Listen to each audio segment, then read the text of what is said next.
María Valtorta.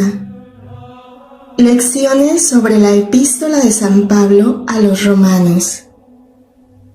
Traducción del original italiano por Santiago Simón Horta.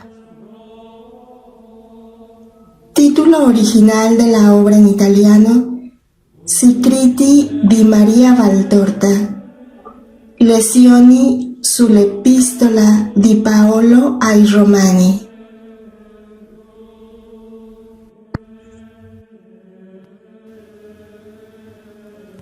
...28 de febrero del 48... a los Romanos, capítulo 7, versículos del 1 al 13.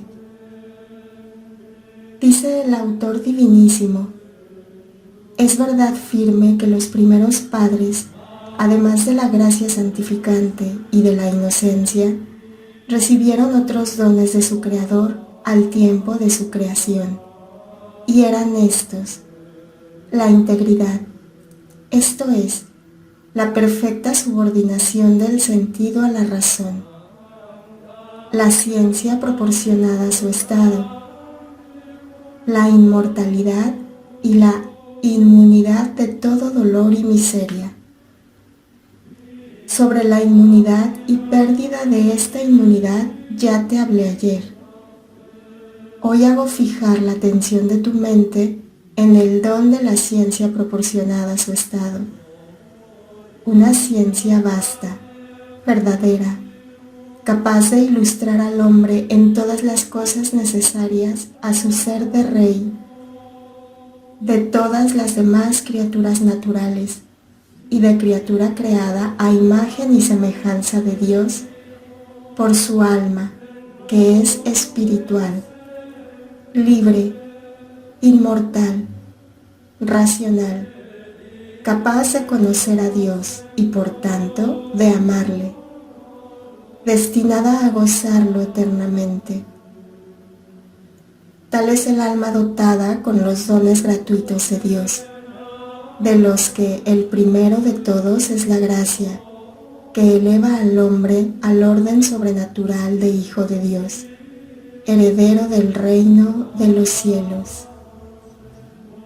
El hombre, por este don de ciencia, sabía clara y sobrenaturalmente cómo obrar, qué caminos tomar para alcanzar el fin para el que fuera creado.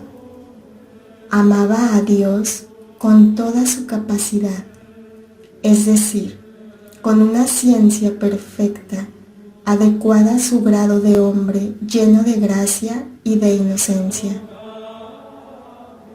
Más amable, con un amor ordenado, que era ardiente, aunque sin rebasar los límites del reverencial respeto que la criatura, por más santa que sea, debe tener siempre a su Creador.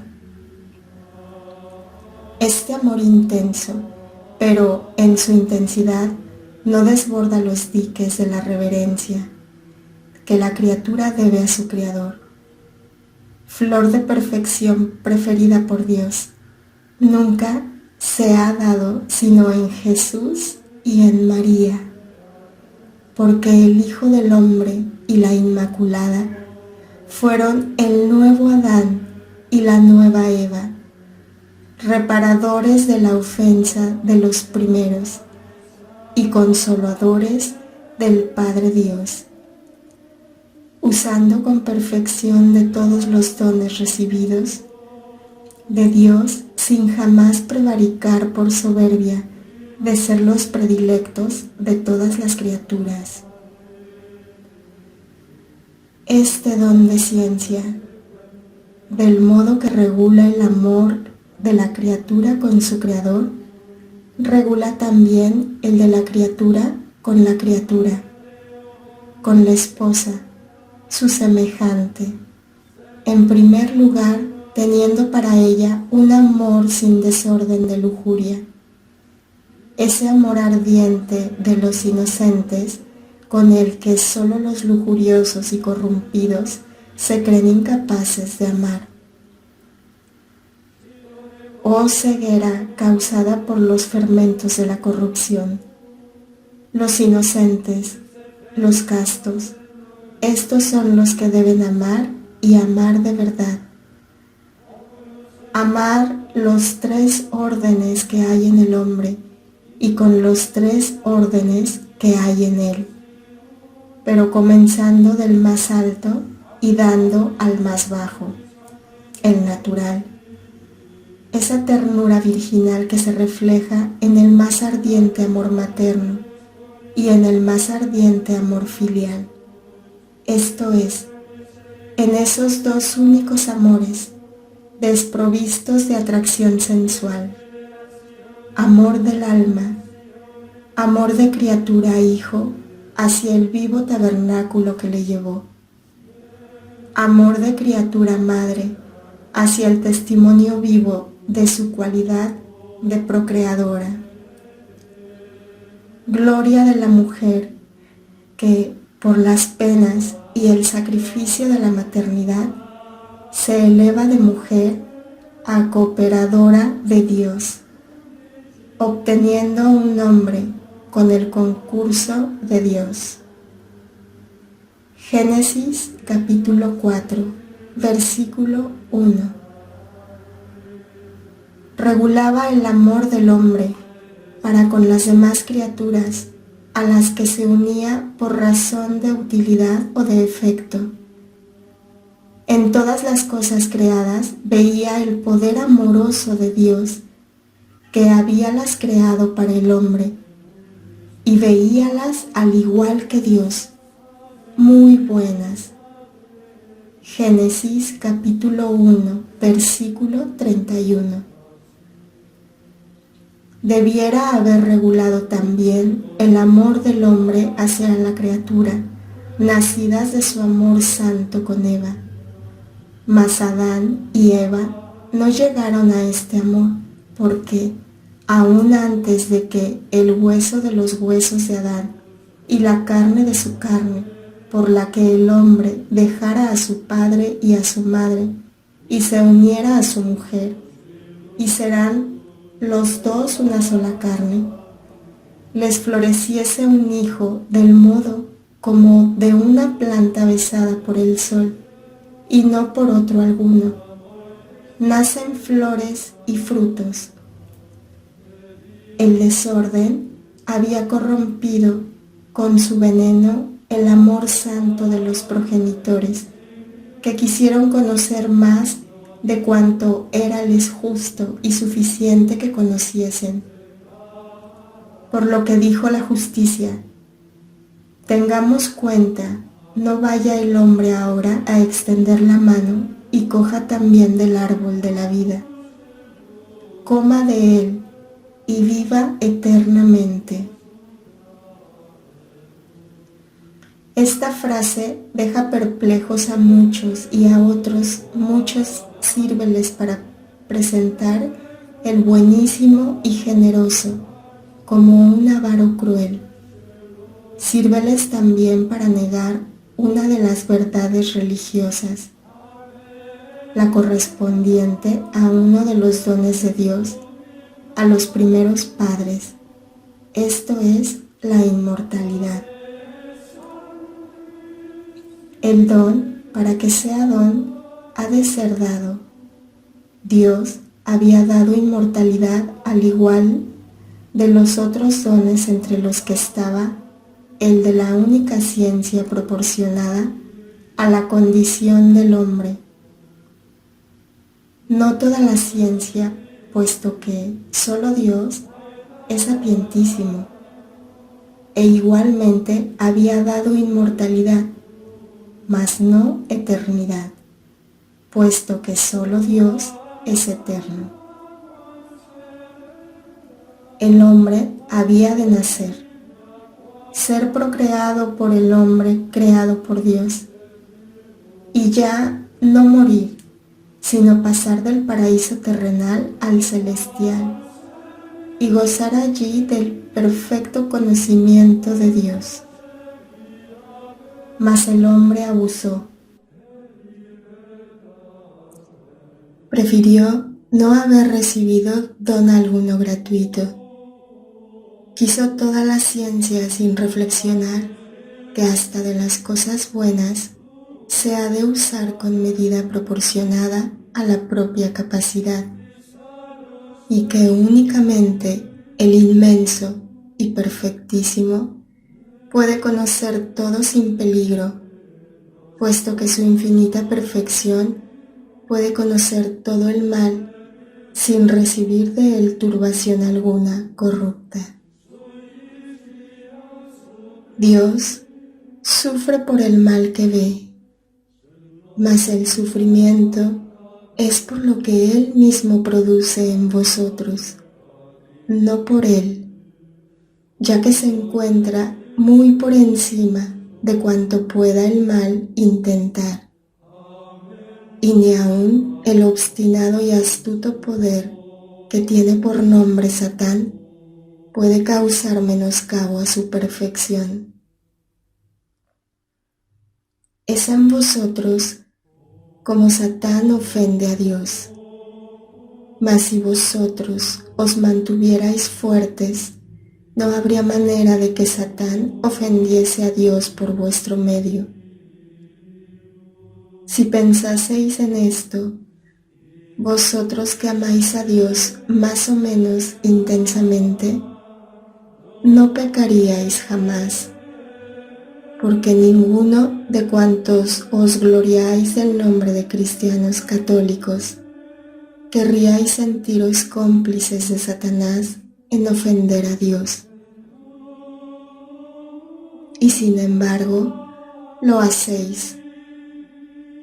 Es que jamás reflexionáis en lo astuto que es Satanás y tan rapaz que no se contenta contentaros o venceros, sino que, más que a vosotros, mira a mofarse de Dios, a arrebatarle las almas, a ridiculizar y destruir el sacrificio de Cristo, haciéndolo inútil para muchos de vosotros y para otros muchos, capaz apenas de evitarle la condenación. Satán lo sabe muy bien. Tiene contadas todas las lágrimas, todas las gotas de sangre del Hijo del Hombre. En cada lágrima, en cada gota, ha visto el verdadero nombre, el verdadero motivo de las mismas. La indiferencia inerte de un católico por esas lágrimas, la perdición de un católico por las gotas de la sangre divina. Sabe cuál fue la causa del dolor que arrancó lágrimas y sudor purpúreo a Cristo, su adversario divino, adversario desde el momento de su rebelión, adversario eterno y vencedor eterno para millones de espíritus a los que Cristo dona y donó el cielo. Pero volvamos a la lección y, por los dones que el sacrificio de Cristo os ha proporcionado, que cada uno complete el pensamiento que yo interrumpo aquí. Tras querer toda la ciencia, Adán habría podido querer toda la vida, es decir, la posesión de la vida, no como don recibido y conservado con amor, sino por esa violencia que falta al respeto, destruye el orden y sin mérito alguno se autocrea eterno para igualarse a Dios. Igual a Dios. Querer ser tal hubiera sido cometer el mismo pecado de Lucifer, y para el pecado de Lucifer no hay perdón. Dios quería poder perdonar al hombre, quería poder devolverle la inmortalidad, la posesión del cielo, la ciencia proporcionada a su estado, la gracia, Él mismo, e intervino con la condena para salvar. Dictó muerte para dar vida. Dictó destierro para dar la patria eterna. Dictó, he aquí, el comienzo de la lección que ahora reanuda su argumento. Dictó una ley en el lugar de la ciencia gratuita,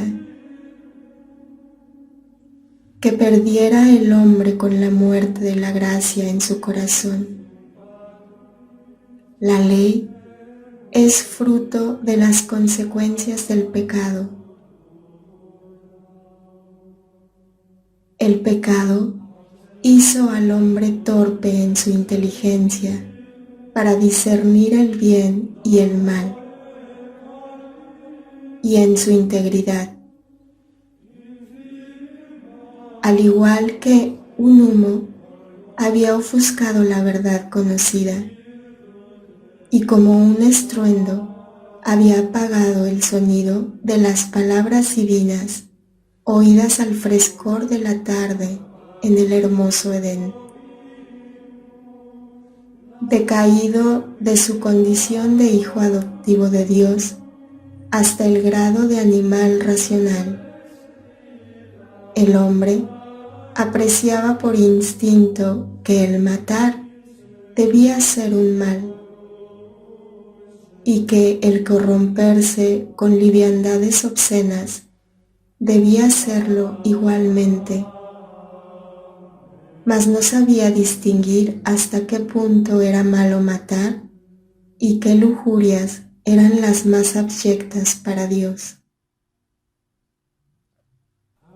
Por lo que Dios, después de haber castigado y vuelto a castigar de nuevo con el diluvio, y haber, después de esto, dado las primeras normas para ser menos violentos, prohibición de comer carne con su sangre, Génesis capítulo 9, versículo 4, y más tarde, con la dispersión de las gentes y confusión de las lenguas, Génesis capítulo 11, versículo 8. Origen de futuros pueblos, reinos y guerras que aún nos atormentan, y castigado nuevamente, una vez más con el fuego caído del cielo sobre Sodoma y las otras ciudades pecadoras.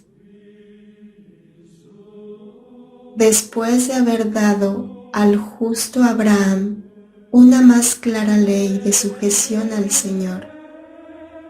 Génesis capítulo 17, versículo 10. Llama a Moisés así, y mediante sucesivas órdenes y llamadas, le conduce a la celebración del primer sacrificio pascual, sacrificio perpetuado hasta el fin de los siglos, porque al llegar la hora de la gracia, el Cordero añojo fue sustituido por el Cordero divino, hostia perpetua sobre todos los altares del mundo y por todos los siglos. Y de esta ley pascual, condúcelos a Moisés al Decálogo. Mas no habría dado el Decálogo si la razón hubiese dominado siempre a los sentidos, esto es, si no se hubiese cometido la culpa en el Edén, y no habríase dado si, al desorden de los sentidos, no hubiera sucedido la pérdida de la gracia y de la inocencia, y por tanto de la ciencia igualmente. Y así, el Decálogo es a la vez piedad y castigo, piedad para los débiles y castigo para los que se burlan de Dios haciendo el mal conscientes de que lo hacen. El decálogo, con su parte positiva, harás, y negativa, no harás, crea el pecado con todas sus consecuencias, porque se peca al saber que se peca, y así el hombre, después de la ley, ya no tuvo excusa para decirse a sí mismo: no sabía que pecaba. El decálogo es piedad, castigo y prueba. Como prueba era también el árbol que se erguía en medio del Edén. Sin prueba no se puede formar juicio del hombre, y está dicho que Dios prueba al hombre como el orfebre prueba el oro en el crisol. Solo las virtudes fuertes y sobre todo la caridad se acomodan a las disposiciones negativas de la ley, porque generalmente el hombre, por insinuación satánica y por estímulos latentes, apetece lo que está prohibido, por lo que son verdaderos héroes los que aplastan el sentido y las tentaciones bajo el peso de su fuerte amor, y no alargan con avidez sus manos al fruto prohibido. Y estos son los verdaderos cristianos que no hacen mal uso de los infinitos méritos de Cristo, de la gracia obtenida por su medio y sarmientos silvestres injertados a la verdadera vid. Dan para Dios frutos copiosos de virtudes activas y están ciertos por ello de alcanzar la vida eterna. Estos son los verdaderos cristianos, en los que se encuentran vivos los dones del Espíritu Santo, al que completa Jesús comunicando a los hombres en gracia de Dios la ciencia, ese gran don perdido con el pecado de Adán, la ciencia sin la cual la ley dada para ser vida puede resultar muerte, porque el hombre que no posee la ciencia proporcionada a su estado no ama ordenadamente a Dios ni a las criaturas, cualesquiera que éstas sean. Cae en las diferentes idolatrías, en la triple concupiscencia, desfigura la misma religión con un conjunto híbrido de prácticas pecaminosas, cuando no, siendo así que el cristiano recibe con el bautismo el don infinito de la gracia, de prácticas fariseicas condenadas por el Verbo Divino. No se conoce a sí mismo y por eso hace de su placer un obsequio al querer divino. Altera en sí la imagen y semejanza de Dios. Los dones recibidos para su bien los vuelve y emplea para hacer y hacerse el mal. Si hace limosnas, no las hace por misericordia con los pobres, sino para ser alabado por ellas. Si escruta los misterios de la creación, lo hace por recibir gloria de los hombres, mas no por dar gloria al Creador. De esta suerte, sus acciones pierden ese perfume que las hace santas a los ojos de Dios, y Él tiene en la tierra su bien fugaz, mientras que el hielo y el rechinar de dientes como decía el Verbo, le aguardan allá, donde no cuentan las apariencias, sino la verdad de las acciones humanas. Y si, no obstante haber hecho mal aquel bien que podía llevar a cabo, elude por la misericordia de Dios el hielo y la tortura del infierno, larga permanencia le aguarda en la escuela del purgatorio, en donde aprenderá la verdadera caridad, que no es herejía de las obras.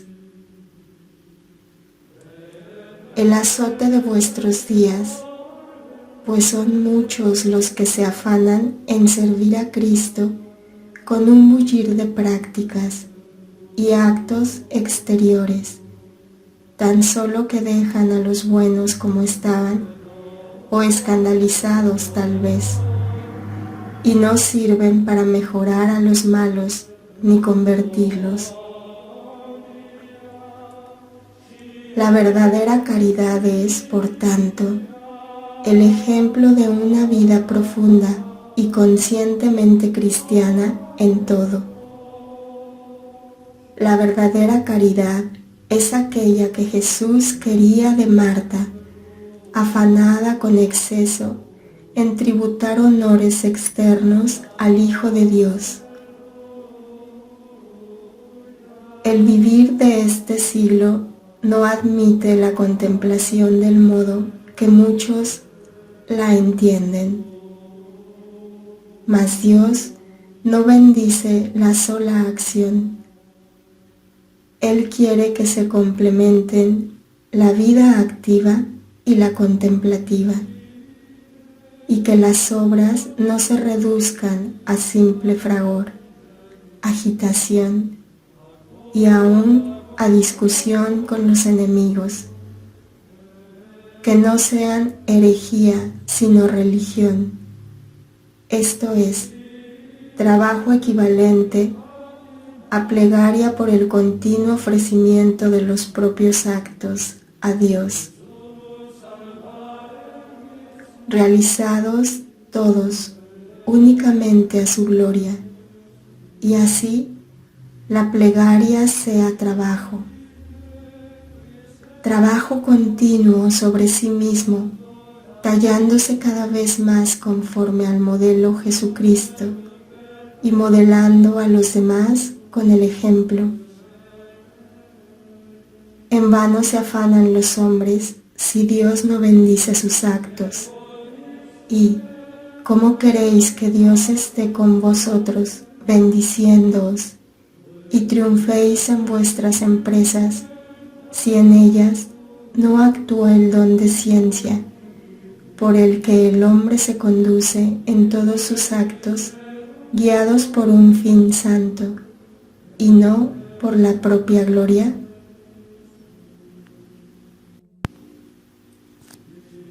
...16 de mayo del 48, Pentecostés.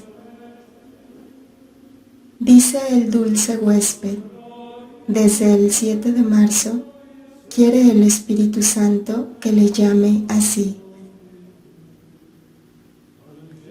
En la última lección para vosotros, hombres, y en especial para los hombres destinados a enseñar la verdad y el conocimiento de la naturaleza de Dios, o sea, de la caridad, que si falta en vuestro corazón, ya no sois sus hijos. Hablé de la ciencia verdadera y de la ciencia no verdadera.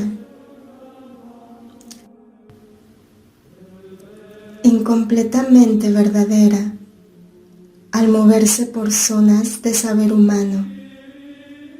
La verdadera ciencia supera estas zonas bajas, míseras, limitadas, relativas, y se lanza, cual flecha de oro ardiente, más allá de lo que es humanidad, al centro de las verdades eternas que constituyen la ciencia verdadera, o expresado con más justo nombre, la verdadera sabiduría.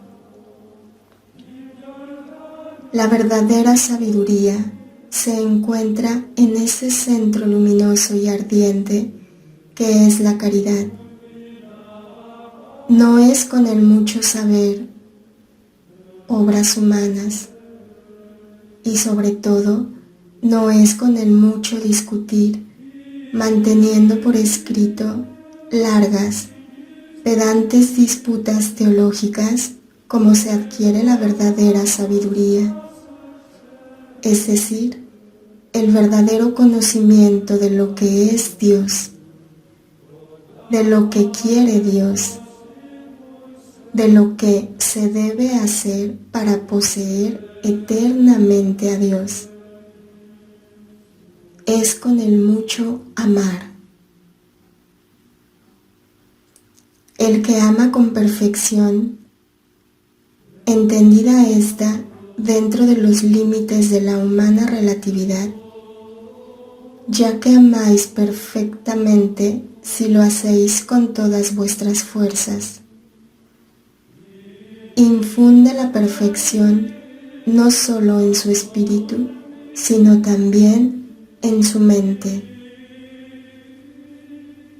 Porque una inteligencia iluminada por la caridad es inteligencia perfecta, e inteligencia perfecta es inteligencia sobrehumana, es decir, inteligencia conocedora de esa ciencia verdadera, que no precisó libros ni estudios para penetrar en el hombre.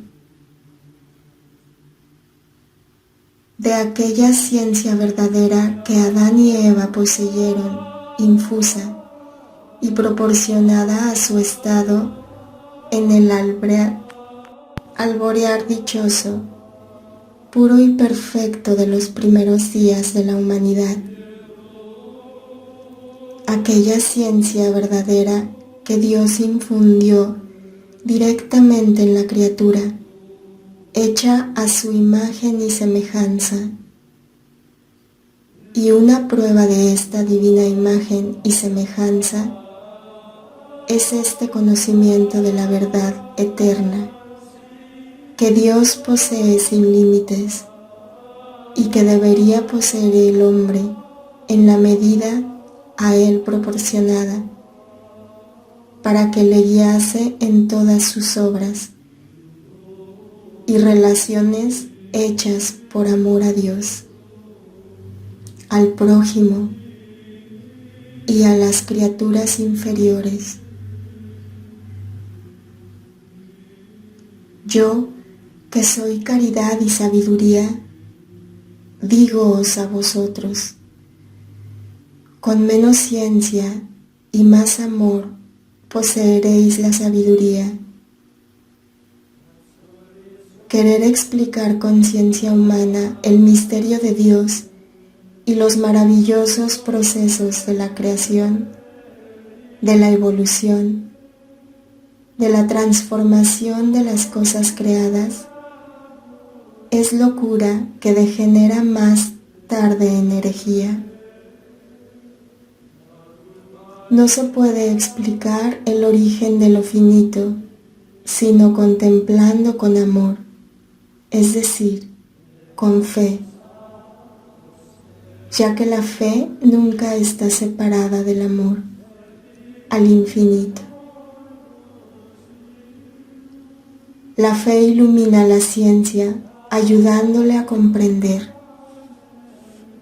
Es como la leche materna que va haciendo del infante un ser cada vez más formado.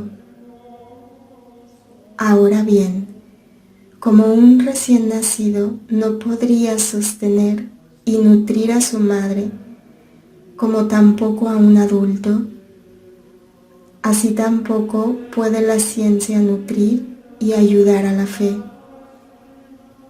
porque fe es religión, y la religión permite a la criatura inteligente, aunque limitada, conocer lo sobreinteligible e infinito. Y así basta la ciencia para conocer las ideas finitas. Resulta indispensable la sabiduría, esto es, la fe y el amor, para conocer las verdades trascendentales. Al creer se produce luz, en cambio, al analizar para comprender, discutir y aceptar el misterio al modo como los médicos y abogados averiguan una enfermedad o una lesión moral, se producen tinieblas y hielo. La fe no contradice a la ciencia, antes la ciencia humana encuentra ayuda en la religión para explicarse las leyes del universo y realizar descubrimientos. Ahora bien, mientras la ciencia humana, del orden que sea, sin el concurso de la religión, ha de caer necesariamente en el error. La religión, en cambio, aun sin el concurso de la ciencia, conduce a la verdad y al conocimiento de las verdades esenciales. Mas cuando ya no son las leyes y los hechos naturales los que únicamente se investigan con ciencia humana, sino que lo que se quiere explicar e investigar son los misterios sobrenaturales, y Dios siempre es un misterio para el hombre. Entonces, más que al error, a lo que se llega es a la negación. La razón, esta gran cosa que distingue al hombre del bruto, es grande, ciertamente si la compara con el instinto, única luz que poseen los seres inferiores. Mas es cosa pequeña, muy pequeña, pequeñita, si se la cimenta en la investigación de lo que es Dios.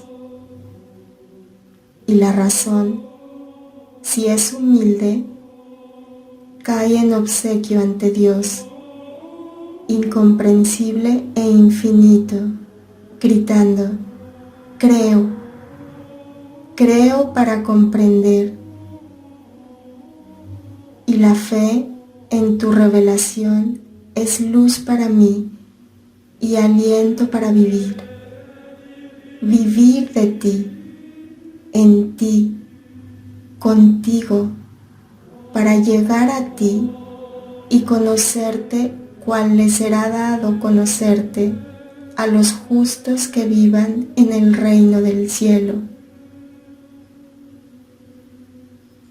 Ni el idealismo ni el positivismo dan explicaciones de Dios, de la creación, de la segunda venida, y son incapaces de leer las respuestas a los porqués científicos escritos en los cuerpos humanos, en las páginas del firmamento y en los estratos terrestres,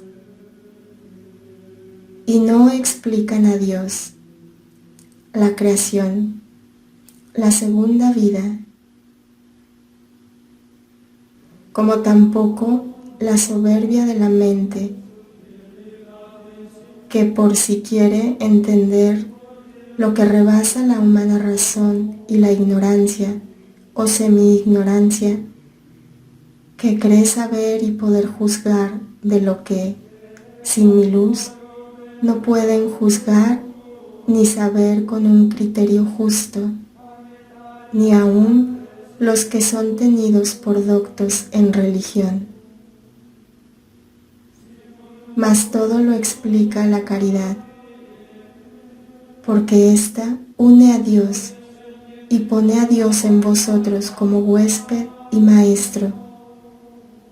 Por esto es justa verdad el dicho de que son verdaderos teólogos aquellos que son conducidos por el Espíritu Santo, esto es, por el amor. Juan 16, 4-15. Continúan aquí las lecciones sobre la epístola a los romanos. Las otras lecciones aparecen en 2 cuadernos entregados al reverendo padre Conrado M. Berti, que juzgó oportuno reconocerlos, por más que el último no estuviese aún terminado, como asimismo falta todavía mucho para que el comentario del Espíritu Santo sobre la epístola a los romanos quede ultimado.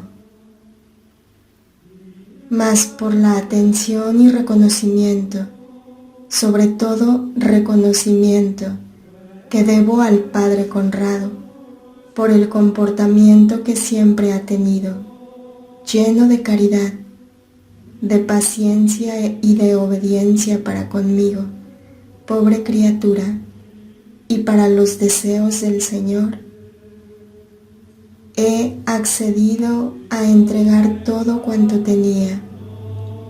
Es justo que a quien tanto ha hecho por la obra, se le corresponda con igual medida. Hizo tanto bien el padre Migliorini, bastaría recordar lo mucho que mecanografió, mas cada cosa tiene su quid. Y la obra tiene este quid, que si no hubiera sido por el padre Berti, era seguro que, dado el comportamiento de todos, o al menos de todos menos poquísimos, verdaderas excepciones en la masa de los padres siervos de María, que siempre han combatido, criticado, afligido sin medida, y solo en poco tiempo a esta parte han cambiado de proceder y de pensamiento respecto a la obra de Jesús y de su pobre instrumento. La obra habría terminado por serle retirada a la orden de los siervos de María.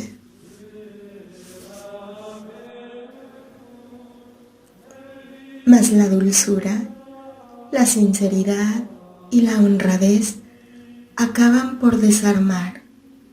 Sí, desarman a Dios y al instrumento de Dios que debe defender tenazmente los intereses y designios de Dios, por mucho que le cueste, porque no resulta grato discutir, reconvenir y amenazar con castigos.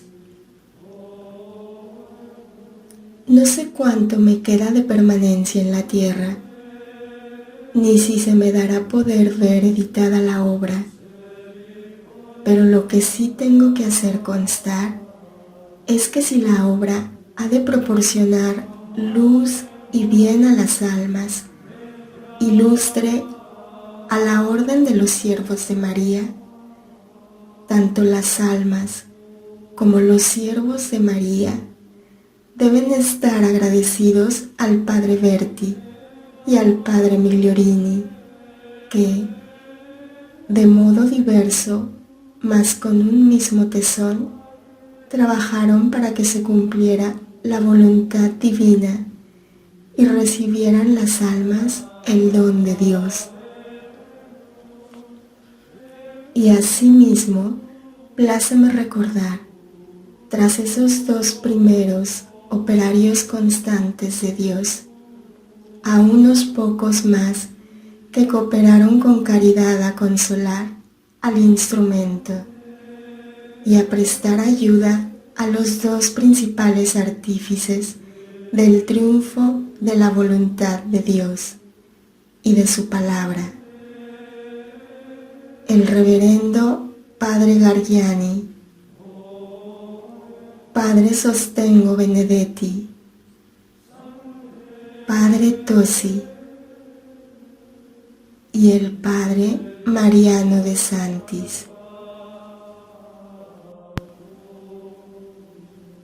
20 de mayo del 48. San Pablo a los Romanos, capítulo 7. Dice el dulce huésped, del versículo 15 al 25, es una lección que los maestros de espíritu deberían repetírsela continuamente a sí mismos, lo mismo que a las almas farisaicas, que ven la brisa de paja en el ojo de los hermanos, a los que censuran ásperamente y no advierten la viga de la anticaridad que tienen en el suyo, que oprime su espíritu bajo el peso del egoísmo y de la soberbia. Y debería repetírseles a esas pobres almas, oh, menos culpables que las otras farisaicas, las cuales, si bien se sienten culpables y se duelen de ello, al reconocer que lo son, la humildad y el arrepentimiento son ya para ellas una absolución. A esas pobres almas que han pecado y lloran porque temen al Señor, juez de su debilidad. Así pues, estos 12 versículos vienen a ser una norma para juzgar a los hombres y una medicina para apreciar cómo juzgar a Dios a los pecadores arrepentidos. Quien lo escribió fue Pablo, fariseo, descendiente de fariseos y discípulo de Gamaliel, de aquel Gamaliel que era una biblioteca viviente de la doctrina de Israel. Pablo, feroz perseguidor, en un principio, de aquellos a quienes tenía por anatema, después vaso de elección y de justicia, apóstol perfecto, evangelizador y represor heroico de su antiguo yo, encontrado digno de subir con la parte escogida de su alma hasta el tercer cielo, y de oír allí misteriosas palabras divinas. Un hombre, por tanto, del que, por la intransigencia de su primera época de vida y por la heroicidad de su segunda, cabría pensar que había estado siempre muy por encima de los estímulos carnales.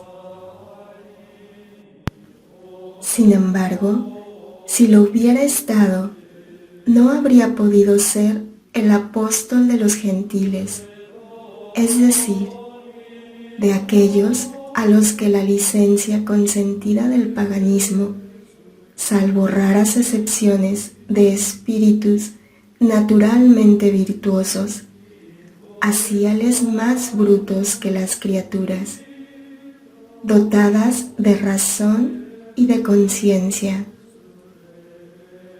Tan solo Jesús, el hombre Dios, pudo comprender a los pecadores a pesar de no haber pecado.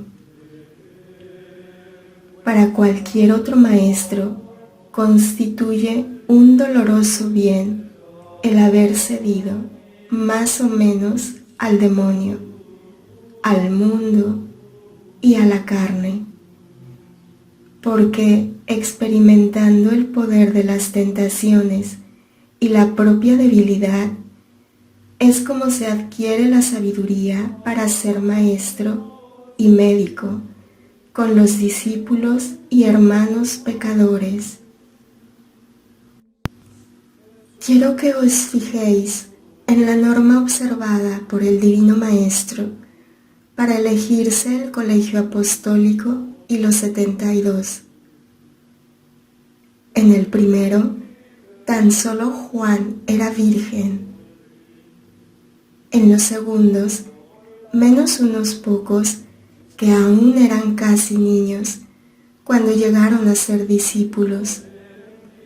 No hubo uno siquiera que hubiera dejado de morder el fruto apetitoso, dando con ello comienzo a las sucesivas caídas en la culpa. Eran hombres, nada más que hombres, hijos de Adán, y así el fome se agitaba como serpiente en sus cuerpos. La rama de la concupiscencia carnal estaba viva aún en los más justos de entre ellos, o sea, en aquellos que ya habían domado la concupiscencia del oro y la soberbia de la vida.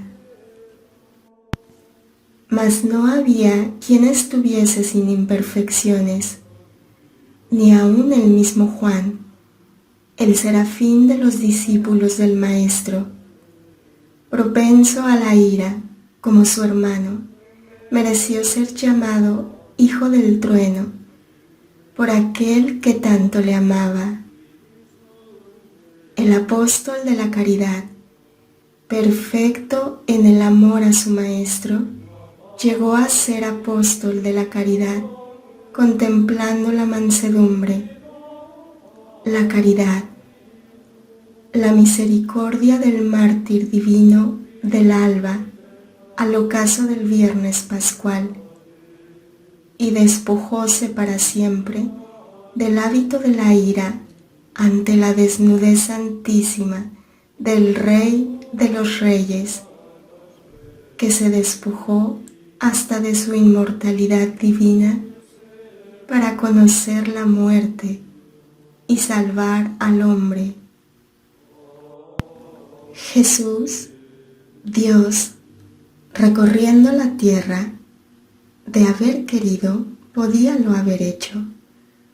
Habría podido encontrar entre los habitantes de los 3 continentes de entonces 12 y 72 justos, más justos que los 12 y 72 que escogió en Israel, porque Dios Creador puso y pone en el alma de todo hombre un don excelso, la ley natural, que en los mejores desarrolla santidad de vida cualquiera que sea su conocimiento de la divinidad, y quien la observa y la conoce como venida del Ser Supremo, de Dios, puede, sin errar, decirse que es espíritu naturalmente unido al Dios verdadero, uno y trino,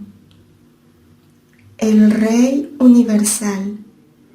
Con su querer podía, pues, llamar así de los 3 continentes a 12 y a 72, lo mismo que con la voz de los astros llamó a su cuna a los 3 sabios, y, de este modo, tener un colegio de justos a su servicio, y no lo hizo. Tomó a hombres muy humanos, materia tosca, informe, con muchas partes impuras, y la formó. Sufrió al hacerlo por las defecciones y las traiciones de algunas partes de ella, mas en su ascensión dejó una iglesia docente, capacitada para ser su continuadora en la redención del mundo, capacitada por la doctrina y el ejemplo recibidos del Verbo, capacitada por la ayuda del Espíritu Santo, recibido de Jesús resucitado, una primera vez en el cenáculo y por segunda vez en el mismo cenáculo, 10 días después de la ascensión, en cumplimiento de promesa divina y por la acción directa del Espíritu Santo, en virtud de la cual fuesen los 12 llenos del Espíritu Paráclito y lo pudiesen transmitir a sus colaboradores en el ministerio sacerdotal,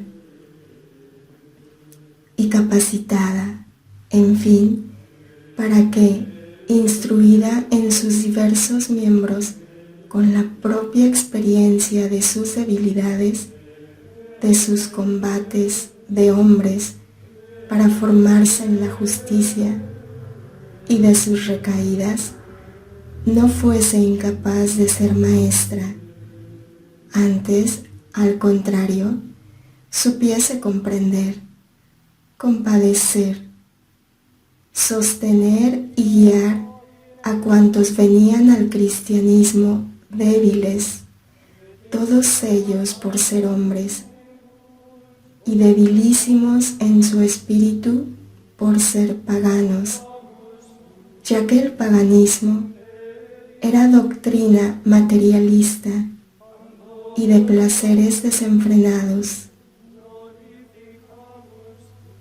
Este es el prodigio de la lección que se desprende de los versículos que te he indicado y que te los explicaré mañana por no consentir tu actual estado, más prolongada fatiga.